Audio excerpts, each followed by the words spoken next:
After handing Pep his biggest career defeat, Arsenal come back down to earth with a bump. Dubai, here we come. I'm Talia Lazarus, and this is Inside Gooners. Joining me today from the Chronicles of a Gooner podcast, Harry Symeou. From The Athletic, Art De Roché. And Channel 4 sports reporter Jordan Jarrett-Bryan. So, Harry, not the best evening for our 5,000 travelling Gooners, right? No, not at all. Obviously, I think it's fair to say that most of the damage was done in the first leg. So to expect Arsenal to have gone up there and turn it around may have been a little bit fanciful and maybe in hope more than expectation. But at the same time, I think the performance was really disappointing. And I think when you make that kind of trip and journey, you want to see commitment. And I'm not saying that the players lacked commitment, but they certainly didn't show the control that we've come to expect from Mikel Arteta's side. They were, for me, a little bit all over the place defensively, which is unlike them. You know, it's certain individuals who normally perform at such a high level were struggling to do so on the night and cope with some of their individual talents. And as an attacking force, not for the first time this season, we were lacking a punch. So disappointing night overall. Realistically, this one's for the group. Realistically, did anyone think we would overturn the 2-goal deficit? Not me personally. I felt obviously the first goal was going to be crucial, but when you look at the way the first 5 minutes went with their disallowed goal, everyone, I think, knew it was going to be a very tough night. With that Ødegaard chance, which I'm sure we'll talk about more, I think that just has to go in, and then maybe we can talk about turning things around. But for me, at 0-0 at kickoff, I wasn't expecting the turnaround just because Newcastle's always a tough test for Arsenal in recent years. No, not for me. My concern was that we wouldn't keep a clean sheet. So when you're 2 goals down, I was pretty confident Newcastle would score, and I just didn't know if we had 3 goals in us to match what would have been then 3 goals that they'd have put on the board. So it was a massive leap of faith to believe that we could overturn that. For me, I think Art mentioned there the start of the game. We can talk about quality and we can talk about the lack of attacking prowess, and those things are relevant. For me, it was about professionalism. The first touch in that first 5 minutes from every player was awful. Some of the passing was absolutely shocking. We lost every second ball in that initial period. Something wasn't, I don't know if it was nerves, I don't know what it was, but from the get-go, we didn't seem right. Something didn't seem right, and it set the tone for me for what was to come. I think Saliba had his worst game in an Arsenal shirt. I mean, it was sub-worthy. It was that bad for me. I think any other player on the pitch in an Arsenal shirt plays that poorly, they get pulled off. He should have been subbed. He was really poor. But I think we talk about Havertz, he didn't have many chances, but I think his general play was poor. Martin Ødegaard, you've got to take that chance. You score that goal, it's a different game. Martinelli didn't really beat his man once before he came off. There were just too many individual players that were really below their normal standard for us to really believe that it could be on today. And then when you have Isak and Gordon going the other way and what they can do, for me, it was a long shot from the minute one. I think also when we saw the disallowed goal, in my opinion, it was like, they're going to get another one. Like, even though it was disallowed, you're like, nah, another one's coming, no? It was. Yeah. I'm not even totally convinced it was definitely offside, personally, but it was a warning. It was a warning, and it's a warning we didn't heed. And from that point on, we never really got going. We never believed and that's the disappointing thing. If we went out, but you think, okay, you must use the word commitment, we went for it, all right, disappointing, but we tried. Did we at any point feel like it was on? I don't know if we did. I felt like we got caught in 2 minds as to how to approach the game. Because you go into the game, you should know that with that atmosphere pre-kickoff at St James's Park, Newcastle are going to be up for it. And what we've praised Arsenal for in the past is just being that little bit more streetwise than in previous years. And instead, we're committing bodies forward to the point where we were leaving Saliba and Gabriel 2v2 against Gordon and Isak over and over and over again. But you should know that conceding the first goal, as Art mentioned, could be critical. It could end your chances of getting through. And yet we were taking those risks and taking those gambles. It was like we were playing in a kind of gung-ho mindset, let's go for it, but without the reward that you should get from that, which is actually creating chances and creating situations. So for me, the balance was off. And I think we got caught in 2 minds. I think we went there to go at them, then got sort of a little bit confused and worried and struggled by the atmosphere and all the rest of it, and it just all caught up with us. And So for play come back in, I think that's the point. A lot of people saying before the match, get an early goal, get an early goal. And I was like, no, if it's 0-0 at 70 minutes, I'd take that. Because we can score 2 goals in 15 minutes. Yeah. It wasn't about making it a basketball game or going for it early, because you go for it early, as we saw, if they score, it's tie over. Just keep it tight, keep it boring, quieten the crowd, be in the game with 20 minutes to go. We can score 2 goals in 20 minutes. And I totally agree. We didn't quite get that balance right of, do we want to score or stay in the match? I think we ended up in the middle of that. Yeah, I think the crowd element is probably the most important thing when you're going to St James's Park, let alone any stadium in England. And when you look at how Arsenal have played there in recent seasons, I think I go back to May 2022 when they had the chance to go for the Champions League. Mm-hmm. I think they just recently lost to Spurs and then went to Newcastle and lost again.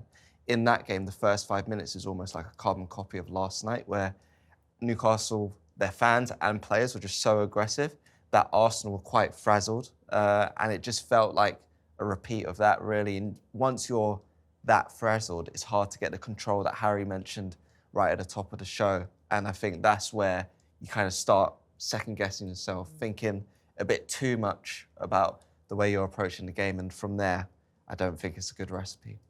But the atmosphere at St James's Park, in my opinion, was expected. So it's kind of what you get there. it is, but you've got to learn to deal with that. Like, if you want to win the biggest trophies, if you want to participate and be competitive in the biggest games, you've got to be able to manage that. And I thought that Arsenal were further down that kind of progression line in terms of getting to that point than what we saw last night. Now, you can have a one-off bad night, and I do feel like a lot of it was that. Like, I do feel if we played that game 10 times, 9 times out of 10, we start it much better and much more solid and much more in control.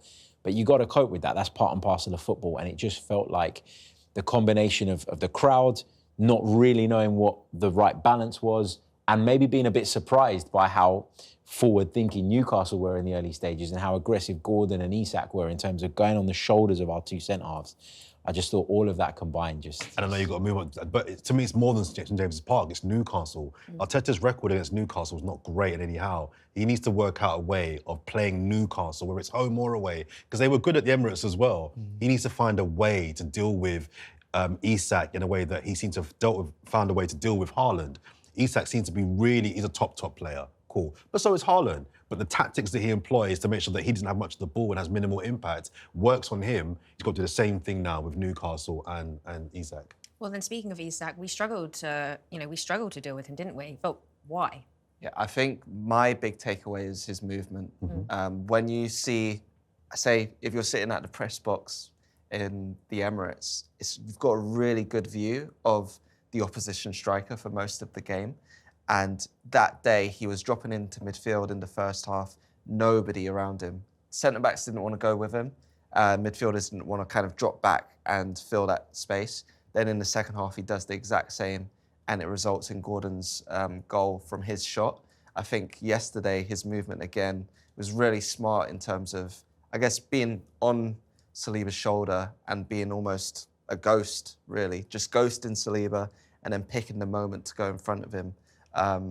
I just think the movement's the really key thing with him, because once he's in the final third, you know the quality he has, so you have to kind of stop him at source almost. That's my kind of view of it. It's the movement, as you say, it's the variety to his movement and to his game, generally speaking, but he's also got one hell of a finish on him as well. And to me, he's the all-round striker for the modern game. The other thing, though, and the difference, I think, between Arsenal and Newcastle is when Isak gets into those positions or they manage to work him into those areas, Gordon's up there with him straight away. And he's got that support. He's got someone to play off. He's got someone to take the second defender away. Whereas with us, you get the ball up the top of the pitch to Kai Havertz at times, and he's completely isolated. And the wingers don't get close enough to him, and I don't think there is enough runs from midfield getting close to him, and he looks an isolated figure. You never feel that with Isak. And can we just appreciate, you mentioned his finishing. I love him. The goal that was disallowed, that finish, insane. Even when they hit the post that leads to the goal they did. But he scored a goal against Manchester United at Old Trafford that was disallowed. Yeah. It's one of the best finishes I've seen all season. It was such a hard finish, but he makes it look so simple. I love him.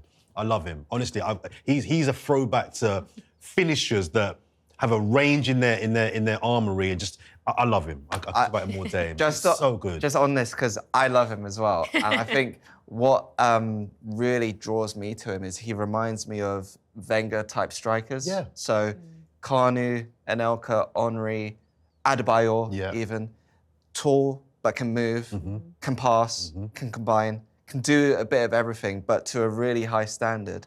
And I was actually watching an interview he did with Alan Shearer before the game, where he spoke about growing up, he didn't actually really care that much about scoring. It was all about dribbling and street football. And I think he's the one player in the Premier League that really brings that element of entertainment to his play. Would love for that to be at Arsenal, of course, but yeah, we can have that conversation another day. See, it's like appreciation show now.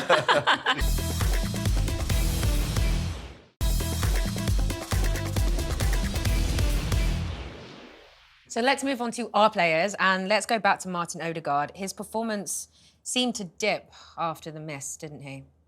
Yeah, I think from my kind of view, it just seemed like he personally really took that miss to heart. And you could see he took about maybe four or five shots in the next 5 minutes after Arsenal went 1-0 down. And I thought he just looked like someone who, okay, I missed that shot, it's all on me kind of thing. And he tried maybe a bit too hard to force a shot the next few times it came. And that then just leads to, I guess, the rhythm of the game playing into Newcastle's hands, really. So for me, personally, I'm not sure what the other guys thought, but it just felt like, yeah, he maybe felt a bit too responsible for missing that chance at 0-0. Yeah, and it's quite difficult to kind of make sense of, because I thought in that early period, he was one of the few Arsenal players that you could ping the ball into, that could take a decent first touch and get you on the move. And then obviously, as you say, the miss happens, and from then on, the performance took a massive downturn. But he hasn't been right for a while, Martin Odegaard. And I'm reluctant to be too critical of him, because I know what a great player he is and how important he's been to the team over the last couple of seasons especially. But there's something not quite right there. Have teams figured out the spaces that he likes to operate in? Do you think we're misprofiling? Do you think we're using him in the wrong position? Because he's never been a creator in terms of assisting. He's the guy before the guy. Yeah. So I've always thought if we buy a 10, it's like James Maddison at Spurs, he's a number 10. He's a guy that will get you assists. Odegaard's a guy that runs the game. So I wonder if it makes more sense to move him to an 8 and buy a 10, someone that can supply bullets a bit more often. Or is the issue that he is a supplier, but the guy in front of him isn't a finisher? So when the guy in front of you who's meant to be scoring goals isn't taking your chances, your assist numbers are going to be low, obviously. I just wonder if we're misprofiling him. And It's an interesting point, because I remember there was a point last season around Christmas to maybe February, where he was actually creating a lot of chances that weren't being converted. So you kind of see him in that, I guess, he's a 10, but he's not getting the assists he deserves.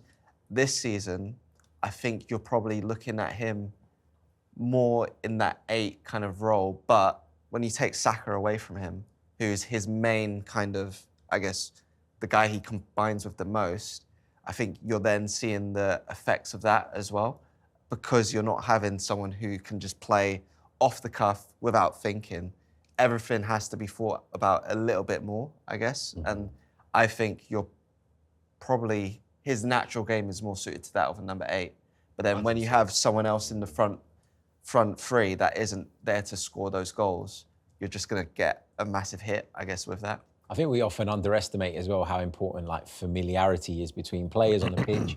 And also at the minute we're playing with a right-footed right winger.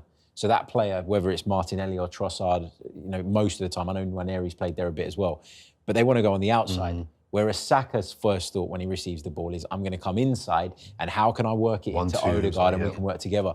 It's like if you take something away from someone that's habit, it's really difficult to retrain yourself. And I think that's one of the problems he's having at the minute.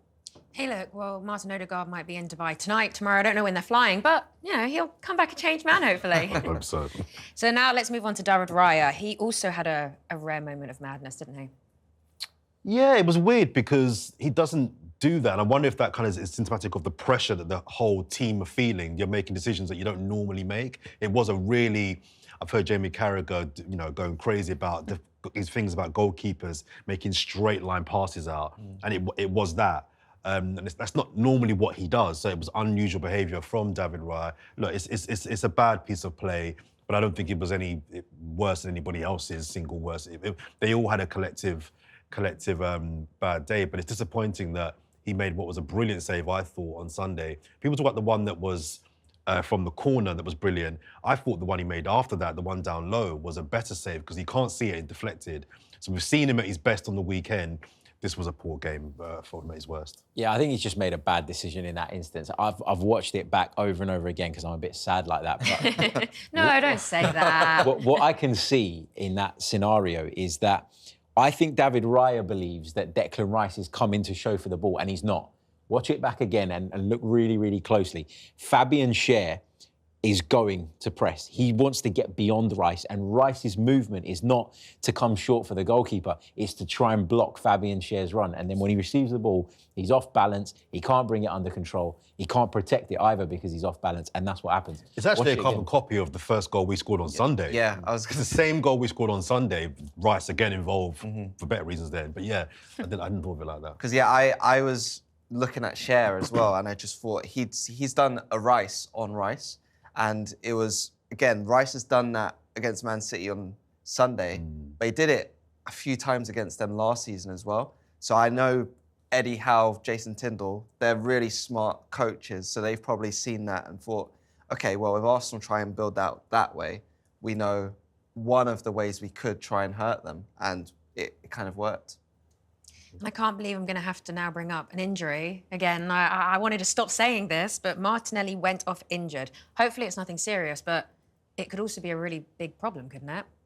Well, I think we're lucky in that we've got this now, is it 10 days for our next game? Yeah. So that will eat into what will probably be a 3-week minimum layoff, like a hamstring. So you're looking, best case, I'd imagine, I'm no doctor, but you're looking at 3 weeks.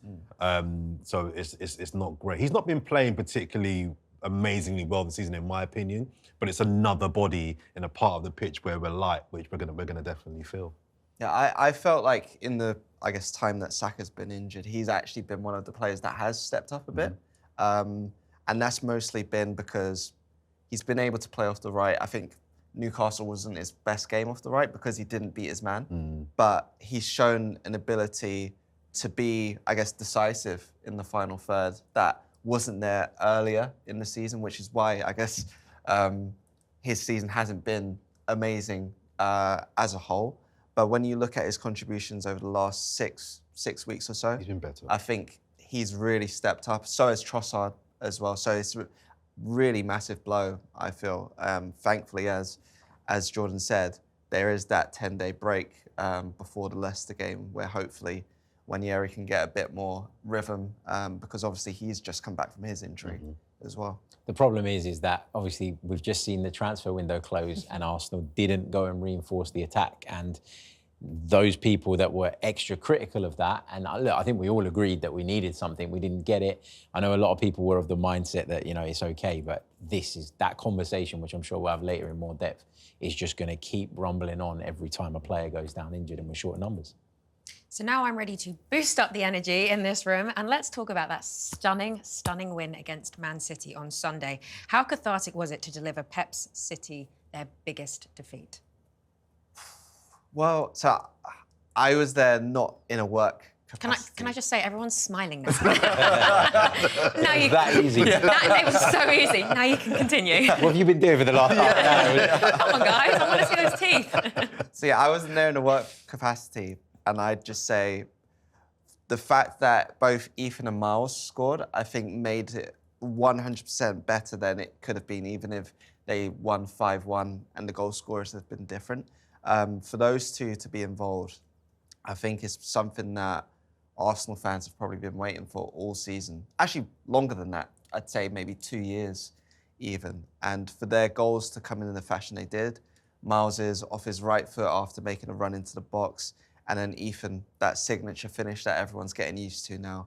I just thought it was amazing. Those were my two kind of takeaways from the day. Those two getting on the score sheet, I think, made it perfect. I thought it was such a mature performance as well the other day on Sunday.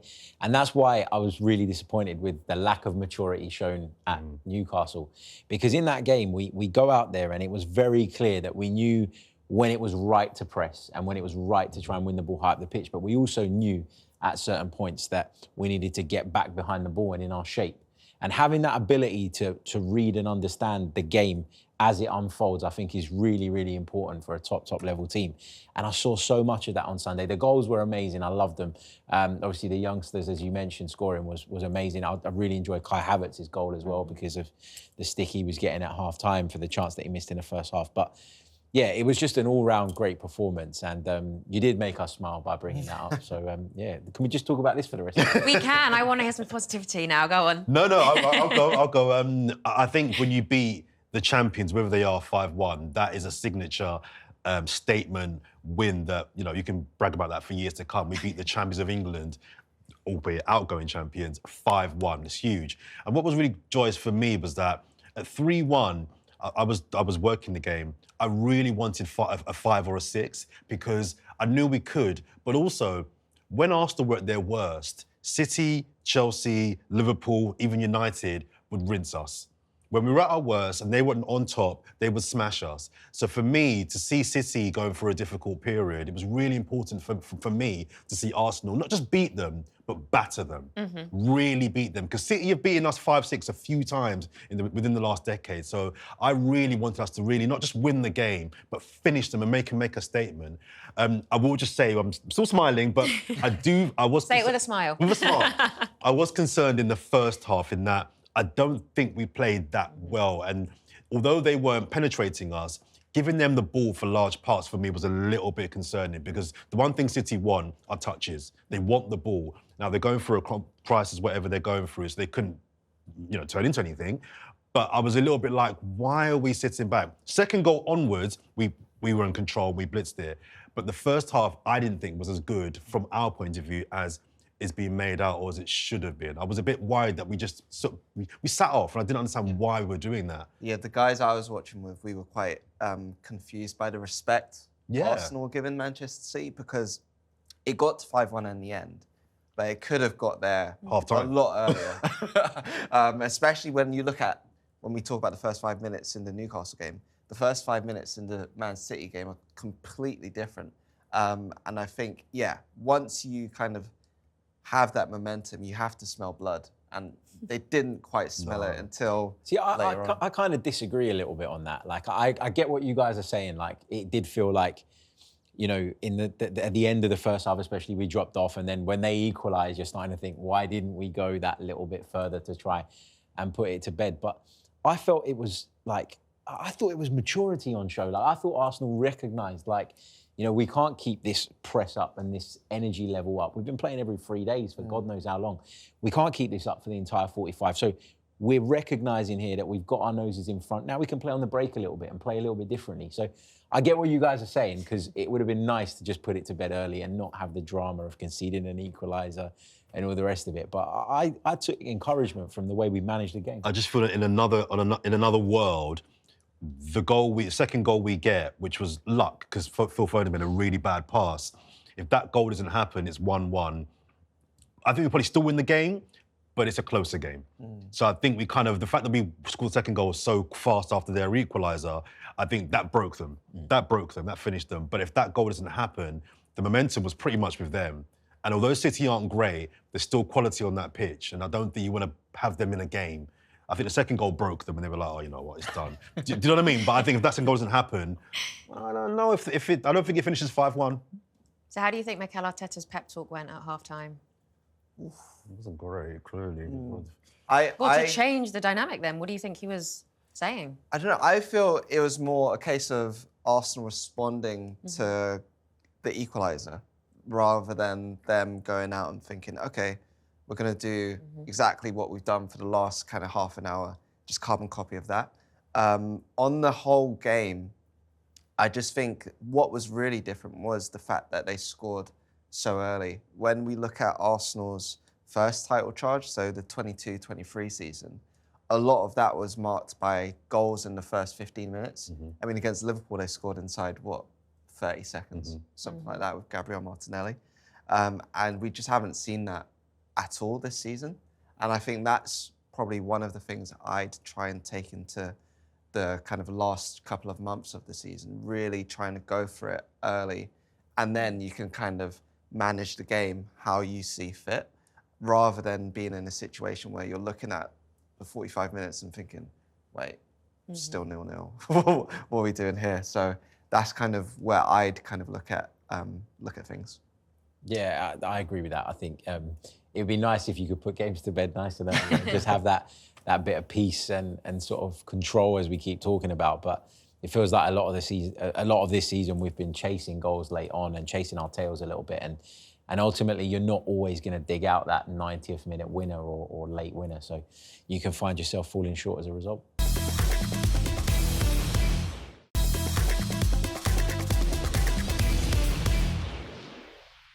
So now let's move on to Rice and Partey. They had a great game together in midfield, didn't they, Jordan? Yes, I thought Partey was my man of the match. I thought that was vintage Partey, which is why it was so upsetting to see him perform like that on Sunday and be so bad, in my opinion, against Newcastle. But let's keep it good vibes.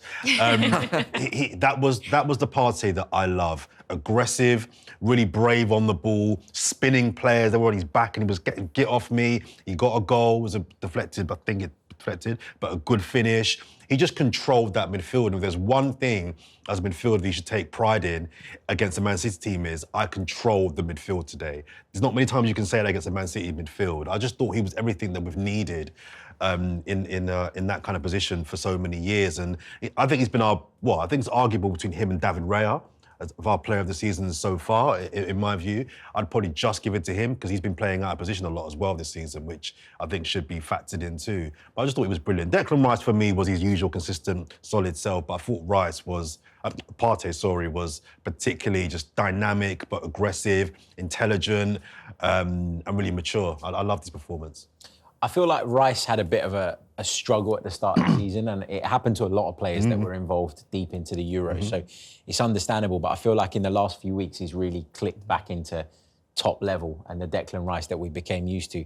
Partey, you're right, has been magnificent, I think. Sometimes I still watch Thomas Partey and I wonder if he's got that mobility anymore. Like there are certain games where it's there and you can see it, and then 3 days later it's not there anymore. And so I'm still kind of on the fence about whether or not he should get a new contract and if we should persist with him. But those two and Martin Odegaard, it's Arsenal's best midfield. And I'd been beating this drum from the summer when Mikel Merino came in. He never convinced me that he was going to come in there and break up that trio. And based on what we've seen of him so far, I don't think there's a case that he does. So that's our best midfield, and when it's available, you've got to play it. Yeah, and just on Rice, I remember around Christmas time, his minutes weren't what they are now. So Arteta was using him off the bench a bit more. That was partly because he'd played so much football in the last 2 seasons. I think in the last 2 full seasons, he's played 130 games. That was before he even kicked a ball this year after the Euros. And when you look at how he was managed in those weeks, you probably have to give a lot of credit to Mikel Arteta, because there is probably, I guess, an urge to just use your best players all the time, but use him a bit more sparingly, and he's fresher in January, February, hopefully March, April, May as well. But Mikel Arteta did actually say as well, he knew he'd have to do that to get, I guess, another level from Declan Rice. He's not a robot. He's like everyone else. He's going to need, I guess, a bit more time at one point to then be better later on. And then when there's space behind to exploit this Arsenal attack, they can really flourish. Yeah, for us attacking behind other teams, I mean, we've got the kind of the dribbling power of Martinelli. We've got the trickery and the intricacy of Trossard. We know what Ranieri can do as well. So I think if you give us space in behind, and I think Havertz, one thing he is very good at is bringing players into action. So if you push up, he's a very good backboard. I call him the basketball backboard. And you give him the ball to him, he will give it to our players to kind of go in behind. So, but I think a lot of teams, and this is my concern, have realised that if we don't give Arsenal that room in behind, they're going to struggle to break us down. We've seen that this season on plenty of occasions. The work that I think's got to be done this summer is working out a system or bringing the personnel that for those games can break through low blocks, because it's been a problem on more than one occasion this season. Yeah, I completely agree with that. I was speaking to some mates after the City game who were like, why can't we play like that every week? And I was like, because teams don't come and attack us every week. And it's as simple as that. You had a team in Manchester City that wanted to play a high line like we did, that wanted to control the ball like we do, that had a midfield, obviously in the absence of Rodri, that was more technical than physical, and that was much more comfortable having the ball further up the field than being backs against the wall in front of their own box. So that kind of played into our hands. And if you look at some of the games where we've excelled in an attacking sense this season, it's been when teams have been bold and brave against us. I think what the best example of that from the City game is probably Havertz's goal, where he gives the ball to Martinelli. Martinelli waits for him. He's really patient. And I think for a winger, that's probably the hardest thing. When you've got the goal there, he had a chance maybe a couple minutes before where he took the shot. But he was brave, held onto the ball, waited for that overlapping run, and Havertz finished really nicely. What I'd want to see a bit more from Havertz, and I know he's played so much football, we talk about Declan Rice, but he's been doing a lot of work in terms of running off the ball, playing almost every minute of this season. I'd like to see him maybe show a bit more to be that backboard that you spoke about, because when I was looking in the Newcastle game yesterday, there was a lot of runs in behind, but then Ødegaard doesn't have that pass just to make and get Arsenal a platform in the game. I think that's probably an area where you'd look at and say, okay, maybe Havertz in some games can do that a bit more because he's good at it. I don't think there was enough of that against Newcastle, but hopefully there will be against Leicester and so on. I was going to say, I think you make a good point there about also Havertz being there, because for all the heat that Havertz gets, and some of it is justified, there are things that he can't do very, very well. But is there a player in our squad that's got as good an injury record as Kai Havertz? He plays almost every single game, and he's playing in a position, probably apart from David Raya, where there's no one behind him to kind of come in and... Right, Jesus, when he was fit to a degree, but when he was fit. So I think for all the kind of heat that Kai Havertz does get, he turns up. He's there every single game, European games. I think he's played a few Carabao Cup games in the earlier rounds as well. He plays every single game, plus German international. So I think that needs to be kind of commented on as well, the fact that he plays many, many minutes and he's robust. So there's my kind of positivity towards Kai. Thank you so there you much. go. Just on that as well, before the Newcastle game, I think Mikel Arteta, Harry was there as well, Mikel Arteta called him genetically a powerhouse. And I think... What a phrase. It's like such a... I guess it's very Arteta phrasing. Like he has these words where you can tell English is his second language, but No, in a I good like way. it. It's in a good way where, again, a genetic powerhouse, probably no one said that, those words in that order before, but it makes so much sense for what he's talking about with Kai Havertz. In 2 years, has he been out injured? I think he's been ill, but not injured. I can't think of a time when he's been out through an injury, so... Let's not jinx it, guys. Let's not jinx it. Leaving this one on a high. Leaving on a high, it's all good, it's all good. Leaving this one on a high. So for an even more in-depth analysis of just how Arteta's Arsenal dismantled Pep City on Sunday, here's Cormac from Football Meta. Man City made one change in their lineup from their 3-1 win against Chelsea, and that was the introduction of Symeou on the left flank in the place of Gundogan in midfield. And while in their last match it was the fullbacks that held the width and City looked to completely outnumber the midfield, in this match it was Núñez on the right and either Symeou or Marmoush on the left, with Guardiola giving the team a bit more support playing from a deeper position. But before Man City could even get into this shape, they first needed to bypass Arsenal's high press, which caused Man City a lot of issues in this game. When building from the back, Man City would have their centre-backs split either side of the box, with Ortega being used as the extra man against Arsenal's front two of Havertz and Ødegaard. But as Man City would circulate possession, Arsenal would also get Martinelli and Trossard involved in the press, closing off all the options in the centre. And this instantly gave them the lead after just 90 seconds. As Stones plays the ball into Akanji, Arsenal completely surround him. The pass back to Ortega is blocked off, and so is the pass into Kovacic by Declan Rice. As he plays it into the centre, it's intercepted, and Arsenal find the lead through Martin Ødegaard. It's an extremely risky build structure used by Pep Guardiola, as when it works effectively, it means you can comfortably outnumber the opposition's midfield. But by leaving this huge gap in the centre of the pitch with the centre-backs being in a wide position, it means you're completely exposed to any passes through the middle if possession is lost. Arsenal coped with this structure extremely well, as they would close off both centre-backs, and when possession shifted to Ortega, they would continue their run to rush a pass, often meaning Man City would resort to long balls into Haaland, who wasn't able to consistently win the aerial duel. These mistakes in build-up led to some huge chances for Arsenal, with Havertz missing an important chance to make it 2-0 in the first half, before Partey's deflected shot gave Arsenal the lead minutes after Haaland's equaliser. The vast majority of the first half was played with Man City in possession further up the pitch, and Arsenal sitting in a 4-4-2 mid-block structure.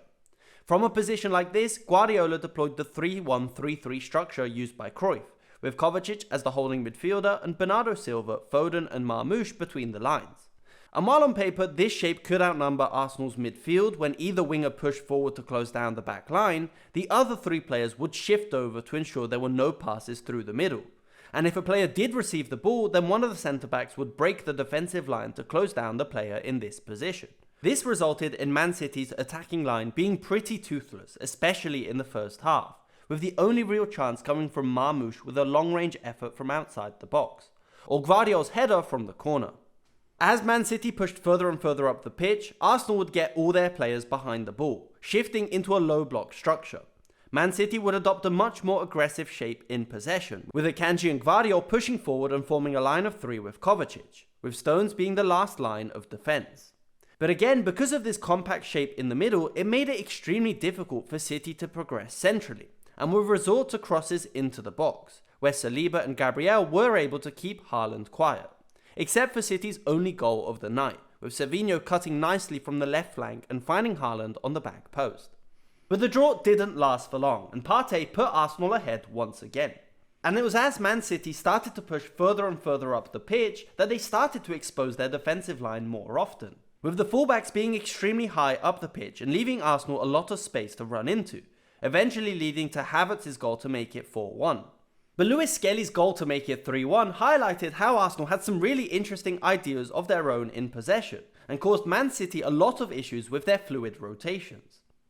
When in possession, Arsenal did not insist on build-up at all costs, and Raya did often go long into Havertz shifting over to either flank to try and outnumber the fullback. However, in the occasion where they did try to build from the back, their rotations meant they were able to get a lot of players forward on the attack. With Raya in possession, both centre-backs would split similar to Man City, but Partey and Odegaard were much more active in the centre. Specifically, Odegaard was consistently dropping deep in this game to receive the ball, switching play into the flanks before running forward to join the attack. In midfield, Arsenal were extremely fluid in their rotations. Rice and Trossard would swap positions on the flank, Havertz would move over to the left with Martinelli, and Lewis Skelly would invert into a more central position more often. It's a clear sign of Arteta distancing himself from the ideas of positional play, with Arsenal no longer relying on a specific structure when in possession like we saw in previous seasons. And while this shape has had its difficult moments this season, often resulting in the lack of a clear striker up top, it worked perfectly in this game against Man City. Lewis Skelly's goal is a perfect example of these rotations, finding themselves with Gabriel and Declan Rice out wide. Odegaard had moved over from the right flank, and the left back Lewis Skelly perfectly positioned between the lines to receive on the turn, and finished brilliantly to claim his first goal for Arsenal. A lot of the times in this match, Arsenal adopted the completely opposite system to Guardiola, and while Man City wanted to overload the centre with as many players as possible, Arsenal would often look to completely vacate the centre of the pitch, preferring to form a lot of overloads out wide, eventually looking for the switch in play or for a player making a late run onto the edge of the box. Great work as always, Cormac. Now let's talk celebrations, and yet again a media storm surrounding our club, and once again Miles Lewis Skelly. From the red card to the celebrations. But firstly, how much did we love it when Miles Lewis Skelly recreated Haaland's celebration? For me, I just loved how full circle it was, and not just because of what happened in September, but Miles Lewis Skelly scored a winner against Manchester City in the FA Youth Cup semi-final, right in that same goal. So that was where my head went first. And then to see the celebration, it made the moment a lot more, I guess, powerful. And the discussion that's gone since then is just ridiculous in my opinion. But yeah, as a moment in itself, I just thought it was so nice that he got that moment against Manchester City, because he's had so many different moments, and he's only 18 against that club. He even got booked before his debut in September. So I think, yeah, there were so many moments that made that one worth it. I just think it's a nice moment in football. It's where rivalry comes through. It's where a little bit of passion comes through. And to be honest, I can't believe the reaction to this. I can bet you that Erling Haaland doesn't even care. So why does everybody else sitting behind their laptops writing articles care? That's the bit that I'll never get my head around. And if we people just want to find some negative stuff to talk about Arsenal. We're like people are pretending to be offended about something that isn't at all offensive. It's just a bit of banter back and forth, right? I bet Haaland doesn't care. And instead of focusing on the actual issues that we've got in our game and the actual things that are offensive, we're wasting our time on this. Like, it's mad to me. We talk about it all the time. Arsenal get it worse than everybody else. People say that we're paranoid and all the rest of it. No, this is another prime example. And for the Premier League to come out and say that they're going to monitor celebrations, why don't you monitor the standard of your officials? Why don't you bring in semi-automated offsides that would fix so many issues in our game instead of that dodgy technology we saw on display against Newcastle again? Couldn't tell whether Isak was offside from that. It was bad. Like, there's so many actual issues, and we just spend so much time talking about nonsense like this. It drives me crazy. I loved it because there's so many boring things in football at the moment. One thing that's missing is goal celebrations. I love it when, 90s, noughties era football where a player scored a goal and had his celebration. So that's the first thing. I just loved it. Second of all, you said that you don't think Haaland particularly cares about it. I think he probably welcomes it. I think the sort of person is like, you know what, it's a little back and forth. I'll see you in London. I'll see you in Manchester. I reckon he probably welcomes it. And this isn't boxing. This is football. Nothing's going to happen. Do you know what I mean? It's a little bit of banter. I beat you today. You beat me today. Cool. Shake hands, move on. I don't understand why we're trying to just squeeze a bit of fun. And regarding celebration as well, I agree that the reaction to it has been really embarrassing. It's a namaste pose, stance. Like, if this celebration was something that was controversial or offensive, cool. Maybe maybe don't do that again, Miles. What's the problem? The thing is as well, like, I'm pretty sure, and I might be wrong, you guys might know better than me, pretty sure I saw Johan Visser, by the way, do that way before Erling Haaland did. So is it even the Erling Haaland celebration? And it was nice to see something that isn't a knee slide. How many knee slides do we get these days? Yeah. Fed up of it. I loved it. I just feel we're just really clamping down on the things that aren't really that important. And our rival fans, you see, you were laughing on Sunday, you're not laughing anymore. But that's fine. We were laughing on Sunday because we won 5-1. We're not laughing now because we got knocked out of the cup. That's what happens. That's football. Like, so what? It's not that deep for me. So then just very quickly, what would all your celebrations be? Oh. You don't have to get up and do them, just quickly. So I play pro clubs quite a bit, FIFA. So you can pick your own celebrations. What's mine at the minute? Mine's the Cold Palmer celebration, but it changes from week to week. So if we've come back in a game where we were losing from, I might gritty on I might gritty on them as well. So there's a little selection there, a few different ones. I think mine would be a bit of a roly-poly because I don't think I've got the athleticism to pull off That would be class to watch. So just a little roly-poly like you used to do in year one. Mine would be the salute. I'm a salute guy. Although I would just say, FIFA clamps down on celebrations as well because everyone used to shush if they come back from behind and won. But they took that out of the game. What? Said it was too toxic. Oh, wow. So even Wow. Or I should say EFC. Embarrassing. Even in video games, they're kind of clamping down. Game's gone. Bring back the celebrations. Yeah, man. So, I mean, we're all pretty surprised by the reaction then, aren't we? I just think it's stupid. I just think let people celebrate wins. I think our producer was saying before that it seems now like unless you win a trophy, you can't celebrate. It's just ridiculous. We beat the champions 5-1. We were in a good place. 2 of our academy kids scored 2 goals. It was at home. It was with our people. You know, it was a feel-good. What, we're not meant to celebrate that. And then, like I said, when you lose a game, yeah, you're upset, you're down, and you have to hold it, and you have to just take all the baton that comes your way. It's fine. I think we've missed this personally. I want the banter, the back and forth. And football is an outlet for so many people as well. Like you have your stresses of day-to-day life, and for a lot of people, going to the football is that release, right? So yes, there are going to be times where you're disappointed and you're frustrated and you let it out in that way. And there are going to be times where you come back home feeling on top of the world. And that was one of those occasions. So why spoil it for people by being really over picky and fussy on celebrations? Like, as you said before, mate, if he did something that was offensive, I'd be the first person to say, ill-advised, don't do it. He's a young man, you can learn from that, do better. But this is not that. Unless you're Liverpool, there's not that many great moments week to week for a Premier League football fan. Unless you're top of the league, do well in Europe, there's not that many joyous moments. So the ones that do come along, enjoy it. Yeah. Grab it. And one celebration I actually miss is when players had messages under their... Yes. You never see it anymore. And I guess it's because you get booked. So Yeah. even something as small as that, we've seen come out of the game because, like, say Thierry Henry, for example, one that I remember he did was like for the West Indies. Yeah. And it's like, you remember that for the rest of your life. Yeah. But now personalities just come out of the game so much. And I love that, well, when we look at Miles Lewis-Skelly and Ethan Nwaneri, they're very different personalities. They are, yeah. But they've both been allowed to flourish in that football environment. And I just hope that this doesn't take away from Miles's personality because it is so good, so strong. And I think that's probably what makes him the player and person he is, to be able to kind of handle all the different pressures of being a Premier League footballer at 18. I don't reckon it will take away from his personality just because of how he reacted to the red card. He actually seemed, I'm not sure what the correct word is, but he seemed to handle that. And even so last then night, handling this, I actually think for an 18-year-old, I think he's got it. I agree. And even last night with Trippier, there was a bit of back and forth with him and Trippier. And he seemed to kind of almost call it on. Like, I know you think that I'm a target. I'm not. I'm not. I can handle this. So I think he'll be fine. I think if you feel that support from the people around you, you can block out the noise from everybody else. As long as those people close to you, and he definitely gets the support from Arsenal, he definitely gets it from Arteta.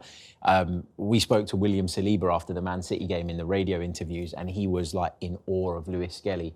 So like those senior figures, and I know they're young, but we call them senior figures, backing you and being around you and supporting you, it must give you the confidence to feel like you can overcome anything. His family's very Go on. like, I think obviously his mum, Marcia, very proactive in looking after not just Miles, but other young footballers and their parents. I think that network, which goes beyond her as well, massive for him. So I think, as you say, I reckon he'll be fine, but it's just not nice when he becomes the target in a massive week.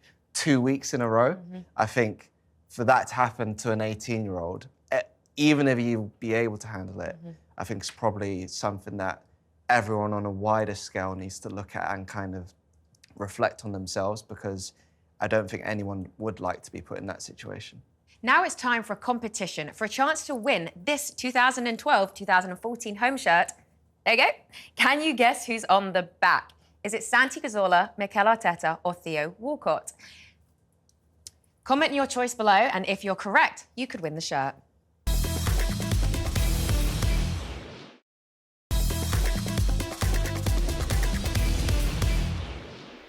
The transfer deadline closed on Monday, and Arsenal did no business. Mikel Arteta has admitted disappointment with Arsenal's lack of signings. So after a mixed week, let's take a temperature check, because we obviously have a 10-day break and a trip to Dubai now. Do you think this is the start of the rest of the season? Hopefully. I would say, obviously, a lot of, I guess, pressure has been put on Dubai because of what happened last season, but that wasn't the first time Arsenal went to Dubai under Mikel Arteta. They went, I think, 3 times before last year. And to be fair, each time they went after a little bit of a rocky period. So twice it was after 0-0 draws against Burnley. They came back and beat Newcastle 4-1 one time, and Wolves 1-0 the time after that. So there has been, I guess, form for them to go out and have that little break, rest and recharge, and come back refreshed. And hopefully it's the same this time around. I think a lot of, like, I've seen a lot of, like, prominent Arsenal voices online over the last 24 hours being really critical of the fact that they're going to Dubai because they've just gone out of the cup. It's like, you shouldn't be rewarding them for this, you know. But the truth is, this is not a luxury. This is a necessity. The need to recharge and refresh and go again at a time where we've come out of a period where we've been playing games every 3 days. We've got an injury list that doesn't seem to be relenting at any point. I think this is needed to give the guys a chance to recharge and refresh, to be able to go again and give it that push in the business end of the season. And, you know, bonding is never a bad thing in a team and in a squad, and they're going to get to spend time with their families as well. From what we're hearing, Art will know better than me, but that is going to be helpful at a time where, again, with lots of travel, games every 3 days, they probably haven't had much of that recently. I agree. I think the question for me after last night was, what does an acceptable season now look like for Arsenal? And what role does this trip play in that? I don't think the league will be coming our way. I just don't see, I think there's too many things wrong for us to kind of go on a crazy run this time and retrieve that. The Champions League, look, we'll see what happens there, but if you can't get a shot on target against Newcastle, are you going to beat Real Madrid and the likes in the Champions League? Unlikely. Players are dropping like flies as well. So this reset needs to be a reset that I think everyone just calms down a little bit, gets their football going again, and it's almost, and this might sound like a massive stretch, but it's almost a pre-season before the pre-season, with half an eye on next year. Now, I'm not saying we give up and we just pack up and go home, but I think there's been so many things that have been wrong this year in a way that the year before things were almost perfect. You kind of almost have to think, okay, how do we ensure that come the start of next season, we are ready and good to go? That's about recruitment, obviously, as well. But I think Nikola Tesla's got to work out from here to May, who are the guys that are going to be with me next season? What's my style of football going to be next season? And what can I do now that will impact and benefit us for then? Because in terms of trophies, I kind of feel like there's not much that's going to come away this year. So it's about now, what do we do to ensure the season is an acceptable one? Third, fourth is not acceptable. Getting beat in the next round of the European Cup is not acceptable. So those are small wins. But other than that, I think the break needs to be just about calming down, resetting, and thinking, right, how do we finish the season in a respectable way? And look, at the end of the day, it is freezing in England and London, and it has been for a very long time. And the warm weather does wonders to the mind, body, and soul. And I think that that's what they all really need. I hope so. Yeah, I think just on that, I asked him, Arteta, on Tuesday, like, if they would just do similar things to what they usually do when they're out there. He said, same location, same training base, but he is going to have to think of different ways to kind of get those players refreshed and actually enjoying their time out there. Obviously, the weather will help, as he said, but I think having little games they can play. I think the families went for the first time last year, so that was something that really brought them all together. I think doing something similar but different will be a massive help. Yeah, for sure. Sometimes you need a bit of time to detach, don't you, from the pressures of elite level sport. And I think they get to do that a little bit. It's not good that we're out of the FA Cup, but it's worked out in the sense of we've got this little period now where we can go and do that. But I mean, yeah, with regards to Jordan's point about what looks acceptable for the rest of the season, I still think that there's a section of the fan base that without a trophy will not be satisfied, regardless. Totally. And I'm not even saying that I completely disagree with that, because I feel like we've been building and building and building, but at some point you need to frown that off and you need to deliver for sure. But I think, you know, you got to think about, and I sound a bit like Mikel Arteta now, you got to think about the context, right? And, Careful. And there has been... You look like him in the jumper. there have been a lot of injuries. There have been moments where you felt like the rub of the green has gone completely against us. There have been some very bad refereeing calls against us. And if we don't win a trophy, of course I'll be disappointed. But if we go on a good run now and get close to Liverpool and make further progress in the Champions League, I won't look back on the season as a total failure, is the point I'm trying to make. I don't think it's that binary, like trophy success, no trophy is complete failure. I think it's somewhere in between. If he can push Liverpool to within a handful of points and finish second, it's not great, but that's 3 years in a row where you've gone pretty much all the way to the last month of the season. If we can get to a semi-final or a final of the Champions League, okay, we want to win that, but that would be a small win as well. That would be it's about incremental signs of success, because trophy is that's the main signature of success, of course. If you can't win a trophy, can you at least move us on? So we can look back and say, all right, we didn't win a trophy again, but I feel like we're doing better in Europe. I feel like the football's getting better. I feel like this player's developed. There's got to be small, tangible wins that come May, we can say, we're disappointed, no trophies, potentially.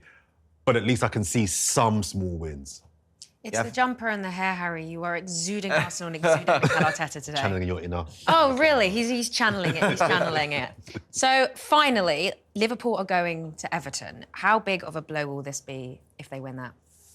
Yeah, for me, I think 9 points would be massive to overturn, mostly because when you look at the timing of Arsenal playing Liverpool, it's in May. And I think that's probably too late to then take those 3 points off Liverpool, if you can do that, and then go again. I was actually looking back at the 97-98 season. Wow. When I was looking for a deficit that was overcome, and obviously Manchester United that year, I think were maybe It was 13. I think it was 13. It was 13 at one point, and then Arsenal went and beat them at Old Trafford, and that was in March. So I think you still had a bit of time there to build momentum. But May, I think, is probably a bit too late to do that. So fingers crossed David Moyes still has Everton ticking in. I've always liked that David Moyes, the cracking manager. I personally feel like I feel the title was almost sealed on Saturday with Liverpool beating Bournemouth. Because there's not many games now where I look at this on the list where I think they could beat Liverpool, they could beat Liverpool. There's not many of those teams left. So with this one, of course, if Everton win and we win our game, that cuts it down to 6 points and we're all level on games. 6 points is definitely catchable. That's doable. My concern is I'm not sure if we've got a 8, 9, 10 game winning run in us. I don't think we've got that. And I think we'd need to do that to obviously overturn Liverpool's deficit. So for me, it would give us a bit of hope, of course. But I think that our issues internally are the reason why I don't think we'll win it. I think there's too many players that are out and injured for us to really do something crazy this year. So obviously I'm rooting for Everton, but I feel the damage has almost been done. Yeah, I agree with that. I feel like I look at Liverpool and I've watched a lot of Liverpool's games this season and I've come away from them thinking, how did you win that? They're not great. And they're not performing great all of the time. They're grinding out results, but that will only get you so far. Like there will come a point where that will catch up with them. So I'm very confident that they'll drop points between now and the end of the season. The question is, can we capitalise? And I really felt like the January window, not to bang on about it, was an opportunity to just give ourselves that little bit of a boost and give ourselves that 5-6% extra that we might need to be able to go on that type of run that you've described, and missing out on doing that. And I get that you don't want to just buy anyone for the sake of it, and I get you've got a wider strategy, but sometimes the strategy needs to be parked in order to react to the situation that you find yourself in, and I just don't think we've done that. Well, look, there can be a lot of surprises in the Premier League. And that is all we've got time for this week. A huge thanks to Harry, Art and Jordan. We'll see you next Thursday ahead of our game at Leicester. And remember, trust the process.